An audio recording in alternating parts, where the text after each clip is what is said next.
Hello friends, welcome to exam Adda. Exam Adda में आप सभी का स्वागत है।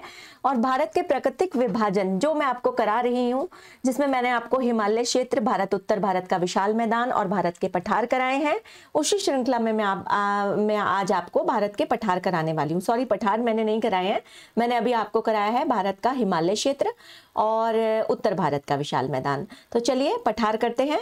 और पठार करते हुए मैं आपको बता दूं, अगर इस तरीके से आप पठार पढ़ते हैं तो कभी एक भी क्वेश्चन आपका नहीं छूटेगा। मेरी पूरी कोशिश रहती है कि यूपीएससी तक जितने भी क्वेश्चंस इसमें आने हैं चैप्टर में, वो सब कुछ मेरे एक चैप्टर में इंक्लूड रहे और जो बच्चा मेरा एक चैप्टर पढ़ रहा है उसको अल्टीमेटली सब कुछ निचोड़ मिले। तो अगर आप मेरे अदर चैप्टर्स भी देखना चाहते हैं तो आप डिस्क्रिप्शन बॉक्स में जाकर के उसको ले सकते हैं। साथ ही साथ मैं आपको ये भी बता दूं कि प्लीज़ डाउनलोड कीजिए हमारा ऐप एग्जाम अड्डा।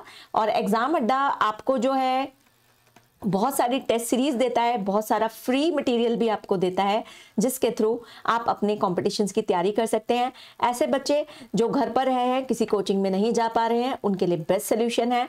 Please let's download the app exam Adda and like and subscribe my video अगर आपको मेरी वीडियो पसंद आती है। धन्यवाद। आगे बढ़ते हैं। देखिए, ये है भारत का प्राकृतिक भाग और इस प्राकृतिक भाग में मैं जो आपको पढ़ा चुकी हूँ, एक बार शॉर्टकट में आपको बता दे रही हूँ। ये है हमारा हिमालय भाग, जिसमें मैंने आपको बताया था कि ये हमारा ट्रांस हिमालय है, ये हमारा बृहद हिमालय है, फिर इसके बाद हमारा मध्य हिमालय है और यह है शिवालिक की श्रेणियाँ। और इधर से हमारा उत्तर भारत का विशाल मैदान शुरू हो जाता है। सबसे पहले तो इधर मैं आपको ये बताना चाहती हूँ कि हमारे जो पठार है, उस पठार की हमारी उत्पत्ति कैसे हुई है। इस पठार की उत्पत्ति के बारे में, यानी मैं बात कर रही हूं पठार की उत्पत्ति। इसकी उत्पत्ति के विषय में मैं आपको इसकी कहानी बताना चाहूंगी, जैसे मैंने आपको हिमालय की एक कहानी सुनाई थी।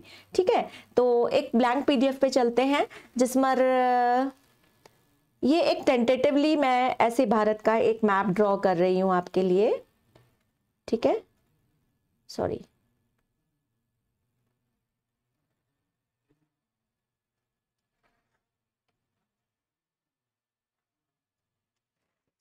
कुछ ज़्यादा ही खराब मैप बन गया है ये तो मैं इसको थोड़ा सा रिमूव करके ठीक कर ले रही हूँ।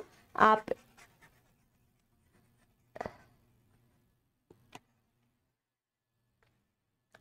ठीक है, हमें नीचे वाले हिस्से से ही अभी ज़्यादा काम है, तो नीचे वाले हिस्से को हम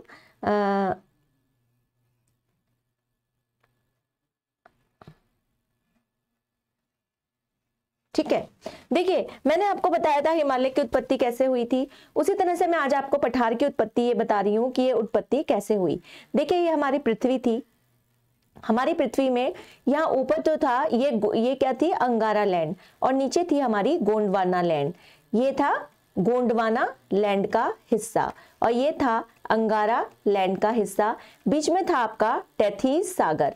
जब मैंने आपको बताया कि किस तरह से हिमालय की उत्पत्ति हुई, जो हिमालय का ये वाला क्षेत्र था, इसकी उत्पत्ति कैसे हुई कि इन दोनों में गोंडवाना लैंड ने ऊपर की तरफ ट्रैक्शन करा, हमारी पृथ्वी की प्लेटें हिली और उसके साथ ही ऊपर जाकर के हमारे हिमालय पर्वत श्रृंखला की उत्पत्ति हुई।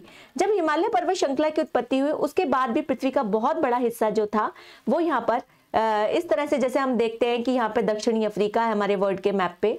मैं इसको एक बार रिमूव करके आपको समझाना चाहूंगी कि कैसे है ये। देखिए, जब हम वर्ल्ड के मैप पे जाते हैं ना अपने, हम वर्ल्ड के मैप पे आपने देखा होगा कि ये वाला हिस्सा जो हमारा दक्षिणी अफ्रीका है और इधर हमारा भारत पड़ता है। ठीक है, ऐसे करके है ना ये। तो यहाँ पर मेडागास्कर है, यहाँ सेशेल्स है, यहाँ अन्य छोटे छोटे द्वीप है। तो भारत का जो ये वाला हिस्सा है, जो ये कोने वाला हिस्सा है जो आपको दिख रहा है, ये हिस्सा कहीं यहाँ पर पड़ा हुआ था और पूरी प्लेटों में ट्रैक्शन चल रहा था, आपस में इनमें टेंशन चल रही थी।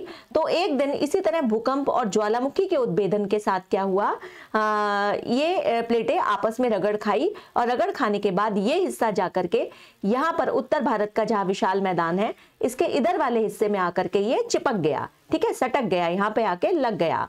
तो ये हिस्सा आपको ऐसे ही दिखता है, उत्तर भारत का विशाल मैदान। यानी यहाँ पर अरब सागर, यह अरब सागर का हिस्सा है। अगर आपको कुछ भी दिक्कत हो आप मुझे कमेंट बॉक्स में लिख सकते हैं। यहाँ से ज्वालामुखी उद्भेदन हो रहा था और ज्वालामुखी उद्भेदन के साथ बहुत सारा लावा निकल के इस हिस्से में गिरता चला जा रहा था गिर रहा था, सूख रहा था, गिर रहा था, सूख रहा था, और हजारों वर्षों तक ये प्रक्रिया चलती रही। ठीक है, और ये लावा बहुत दूर दूर तक भी गया। आप जानते हैं हमारे पूर्वी क्षेत्र मेघालय तक भी ये पठार बन करके तैयार हुए हैं। ठीक है, ये पठारी भाग जो है इसकी एक क्वालिटी मैं आपको बता रही हूं कि इसका ये वाला भाग जो है ये तो इसका कम संकरा है लेकिन मोटा है, ये इसकी मोटाई में ज्यादा है। ठीक है, मोटाई में ज्यादा है, और ये वाला जो है ये चौड़ा है ये वाला भाग, और ये जो है मोटाई में पतला है। यानी इसका ढाल जो है ये पश्चिम से पूरब की तरफ है। ये भारत का पश्चिम हो गया और ये पूरब हो गया। इधर से ये मोटा है और इधर से ये लेयर पतली है। क्यों पतली है? क्योंकि जब ये अरब सागर की तरफ से ज्वालामुखी फट रहा था तो इधर बहुत ज्यादा लावा गिर रहा था और इधर का जो लावा था वो धीरे धीरे कम था। तो ये पतला परत संकरी है, पतली है, ये मोटी है। ठीक है, साथ ही यहाँ की जो चट्टाने हैं ये आग्नेय यानी ग्रेनाइट चट्टाने हैं। क्यों है? क्योंकि आपको बता रखा है कि लावा के सूख जाने के बाद उसमें कोई जीवाश्म नहीं होते। ये बहुत ही प्रभावशाली चट्टाने होती हैं। इस पर भूकंप का भी बहुत कम असर होता है। ठीक है, इसलिए क्षेत्र में भूकंप भी कम आते हैं। महाराष्ट्र के लातूर में मगर एक भूकंप आया था जो काफी भयावह भूकंप था, लेकिन जो है इस एरिया में भूकंप भी कम आते हैं, अन्य घटनाएं ज्यादा होती हैं। तो ये थी आपके पठारों की उत्पत्ति, जिसमें आप समझ गए होंगे कि जो भारत का पठारी हिस्सा है ये वाला भाग जो है ये कैसा है, मोटा, और इधर वाला हिस्सा पतला है। तो पठारी ढाल जो है वो पश्चिम से पूरब की तरफ जाता है। कोई इसमें दिक्कत, कोई परेशानी नहीं। चलिए आगे चलते हैं मैं आपको पहले वाले पार्ट पर जाती हूँ। तो मैंने आपको उत्पत्ति बताई कि पठारी भागों की उत्पत्ति कैसे हुई। देखिए, पठार जो होता है वो एक ऐसा मैदान है जहां चट्टानी टीले और शिखर नहीं पाए जाते। संप्राय मैदान हम इसको कहते हैं। भारत में 3 नदियां अपने अपने जो भ्रंश घाटी में प्रवाहित होती हैं। पहली नदी नर्मदा नदी है, फिर ताप्ती नदी है और दामोदर नदी है। 3 नदियां हैं। स्वर्णरेखा नदी जो है झारखंड राज्य में स्थित है, रांची में। स्वर्णरेखा नदी पूरब की ओर प्रवाहित होती है और बंगाल की खाड़ी में गिरती है। सिर्फ दामोदर और ताप्ती नदियां हैं जो आपकी पश्चिम से प्रवाहित होकर के अरब सागर में गिरती है। छोटा नागपुर का जो पठार है वो भारत में खनिज संपदा की दृष्टि से बहुत ही समृद्ध है। इसके ऊपर पूरी चर्चा भी करते हैं। भारत में यूरेनियम का भंडार भी छोटा नागपुर के पठार में है, अतः जादूगोड़ा में ये पाया जाता है। खनिज संपदा की दृष्टि से समृद्ध होने के कारण छोटा नागपुर का पठार भारत का रूर भी कहा जाता है। चलिए आगे बढ़ते हैं। पहले मैं आपको पठारी भाग पूरे बता देती हूँ। पहले पठार हम इसमें लेते हैं मालवा बैतूल बघेलखंड का पठार मध्य प्रदेश, फिर बुंदेलखंड का पठार यूपी, दरकारण्य का पठार उड़ीसा, छत्तीसगढ़ और आंध्र प्रदेश, रायलसीमा का पठार आंध्र प्रदेश, शिलांग का पठार मेघालय, हजारीबाग का पठार झारखंड। भारत के प्राचीनतम अवशिष्ट पर्वत अरावली राजस्थान में है। इसकी सबसे ऊंची चोटी माउंट आबू है जो गुरु शिखर में मिलती है। सतपुड़ा एक ब्लॉक पर्वत है। नर्मदा और ताप्ती नदियां सतपुड़ा के आसपास बहती हैं और अरब सागर में गिरती हैं। सबसे ऊंची चोटी सतपुड़ा की धूपगढ़ है और मैकाल पहाड़ी सर्वोशिखर अमरकंटक है जिसपे सोन, नर्मदा और महानदी निकलती है। छोटा नागपुर के पठार को भारत का रूर भी कहा जाता है। देखिए, थोड़े से पठारी भागों के बारे में आपको बता रही हूं मैं। जैसे मैंने आपको बताया कि वो हिस्सा आकर के यहाँ पे सटक गया, तो यहाँ पर जो है आपके कई सारे खड्ड पाए जाते हैं। उत्तर भारत के मैदान के और यहाँ के बीच में कई सारे खड्ड पाए जाते हैं। और दोस्तों ये वाला भाग जो है ये कहलाता है आपका, क्या कहलाता है, दक्कन ट्रैप। क्या कहलाता है, दक्कन ट्रैप या दक्कन का पठार। ठीक है, इस वाले पठार के अंतर्गत क्या क्या आता है मैं इसको रिमूव कर देती हूं यहां से, जिससे आप अच्छे से समझ सके। देखिए, इसमें इधर आता है ये वाला पूरा पोर्शन आपका मालवा का पठार। कौन सा, मालवा का पठार। मालवा के पठार पे एक के बाद आता है मध्य प्रदेश वाला आपका बुंदेलखंड का पठार, इसके नीचे बघेलखंड का पठार, और ये पूरा हिस्सा आपका आ जाता है महाराष्ट्र का पठार। इधर आ जाता है आपका कर्नाटक का पठार, ये तेलंगाना आंध्र प्रदेश का पठार, ये आपका तमिलनाडु का पठार, ये आपका दरकारण्य का पठार, ये छोटा नागपुर का पठार और ये मेघालय का पठार। देखिए, जो छोटा नागपुर का पठार है जिसे हमने कहा भारत का रूर भी है, ये इस तरीके से है। देखिए, ये छोटा नागपुर का पठार ये अपने आप में, सपोज टू ये छोटा नागपुर का पठार है, ये अपने आप में 3 हिस्सों में बटा हुआ है। ये है आपका रांची का पठार, ये आपका हजारीबाग का पठार और ये आपका कोडरमा का पठार। ठीक है, तो इस तरीके से बटा हुआ है भारत का रूर। इसको क्यों कहते हैं इस पे भी अभी हम बात करते हैं। यहीं से देखिए, यहाँ पर मैं आपको बताऊं, यहीं से नर्मदा और ताप्ती नदियां अमरकंटक की पहाड़ी से निकलती हैं, ऐसे करके निकलती हैं नर्मदा और ताप्ती नदियां। बीच में सतपुड़ा रेंज है। हम दूसरे इसको मैं आपको समझाती हूं। मैं रूर ये किस तरीके से निकल रही हैं।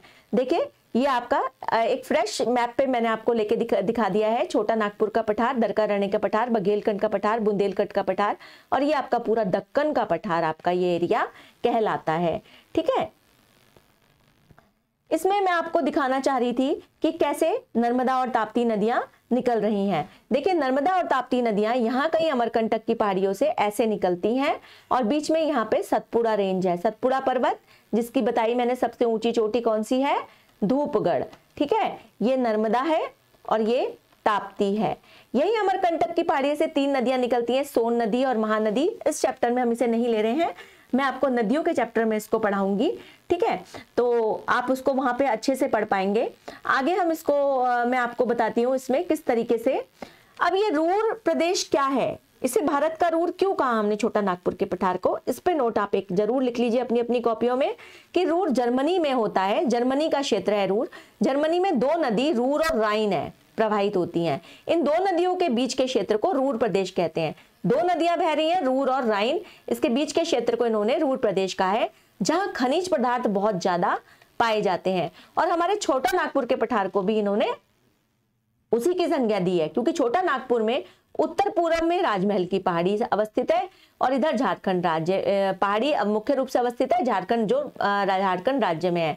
इसको भी भारत का रूर कहा जाता है। ठीक है, तो इस तरीके से आपका ये सारे पठार इसमें मैंने शामिल किए हैं और मुझे लगता है कि आपको इस तरह से समझ आया होगा। देखिए, प्रायद्वीप भारत के पठार के अंतर्गत हमारी संरचनाएं जो हैं, अरावली पर्वत श्रेणी, मालवा का पठार, विंध्य का पठार, विंध्य पर्वत, सतपुड़ा की पहाड़ी, छोटा नागपुर पठार, पश्चिमी घाट, पूर्वी घाट, नीलगिरी की पहाड़ियां, दक्कन का पठार, अन्नामली की पहाड़ियां और कार्डमम की पहाड़ियां आती हैं। देखिए, कार्डमम की पहाड़ियां तो आपकी ये हो गई, क्या हुई ये आपकी कार्डमम की पहाड़ियां, ये हो गई आपकी इधर नीलगिरी की पहाड़ियां, क्या हुई ये नीलगिरी की पहाड़ियां। ठीक है, यहां हो गई आपकी ये अन्नामलाई की पहाड़ियां। ठीक है, उसके बाद ये हुआ आपका पूर्वी घाट और ये हो गया आपका पश्चिमी घाट।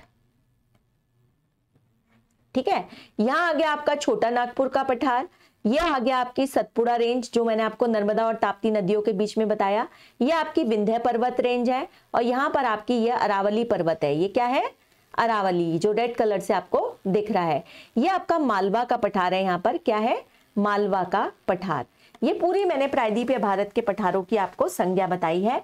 इसको आप खोल करके और अच्छे से देख सकते हैं। एक बार फिर से रिवीजन में आपको दे रही हूं कि किस तरीके से भारतीय ये हमारे पठार जो हैं वर्क कर रहे हैं।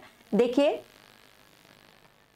मैंने आपको बताया अरब सागर में जो हमारी गोंडवाना और अंगारा लैंड थी, यहाँ पे ट्रैक्शन के दबाव से अरब सागर में बहुत सारा क्या हुआ, ज्वालामुखी और भूकंप दोनों आए, जिससे जो है टेंशन से जो है यहाँ पर बहुत सारा लावा हुआ। ये परत हमारे पठार की मोटी है और ये पतली है, क्योंकि यहाँ पे लावा की परतें हजारों सालों तक बिछती रही। यहाँ आग्नेय ग्रेनाइट चट्टानें पाई जाती हैं और इस तरह से भारत के पठार की उत्पत्ति हुई। फिर इन पठारों में बढ़ गए, जिसमें मालवा, बैतूल, बघेलखंड का पठार आया, बुंदेलखंड का पठार आया, दरकारण्य का पठार आया, रायलसीमा का पठार आया, शिलांग और हजारीबाग का पठार आया, जिसको हमने इस तरीके से बांटा, जिसको आप यहाँ समझ सकते हैं। फिर मैंने आपको भारत के रूर के बारे में बताया कि जर्मनी के रूर से इसकी संख्या क्यों दी गई है, और उसके बाद आप बहुत ही ध्यान से देखिए, ये सारे पठार यहाँ बटे हुए हैं। मुझे लगता है इसके साथ ही आपको ये सभी चीजें समझ में आई होंगी और इन मैप्स के जरिए भी आप बहुत अच्छे से इसको समझ सकते हैं। और देखिए, मेघालय और शिलांग के पठार के बारे में अंत में आपको बता दे रही हूँ। जो शिलांग का पठार है, ये स्वतंत्र पठार न होकर प्रायद्वीपीय भारत का पठार का ये हिस्सा है। शिलांग के पठार की अवस्थिति हिमालय के समीप है, किंतु वास्तव में राजमहल की पहाड़ियों का पूर्वी स्तर है। जलोढ़ वने, जब नदियां पहाड़ी क्षेत्रों को काटकर मैदानी क्षेत्रों में जाती हैं तो अवसादों से पाट देती हैं उसे, जिसे हम जलोढ़ या निक्षेप कहते हैं। शिलांग के पठार में 5 हैं, गारो, खासी, जयंतिया, मिकिर और रेगमा, 5 पहाड़ियां हैं। शिलांग के पठार के अंदर जो है गारो, खासी, जयंतिया पहाड़ी मेघालय राज्य में स्थित है। ठीक है। मेघालय का पठार मैंने आपको बता दिया है कहाँ कहाँ है। और छोटा नागपुर का पठार जो है ये इसमें झारखंड में स्थित है और यहाँ सोन और गंगा नदी है। राजमहल की पहाड़ियां उत्तरी सीमा बनाती है। प्रमुख नदी दामोदर है। कोयला भंडार है और इसके बारे में बता चुकी हूं मैं आपको। शिलोंग का पठार भी हम आपको मैं आपको पढ़ा चुकी हूँ। बुंदेलखंड का पठार हमारा यूपी एमपी में जाता है। बघेलखंड का पठार यूपी एमपी अधिकांशतः। और रांची का पठार आपका सबसे ऊंची चोटी इसकी पारसनाथ है। दामोदर नदियां बहती है। और दरकारण्य का पठार में महानदी और गोदावरी रहती हैं।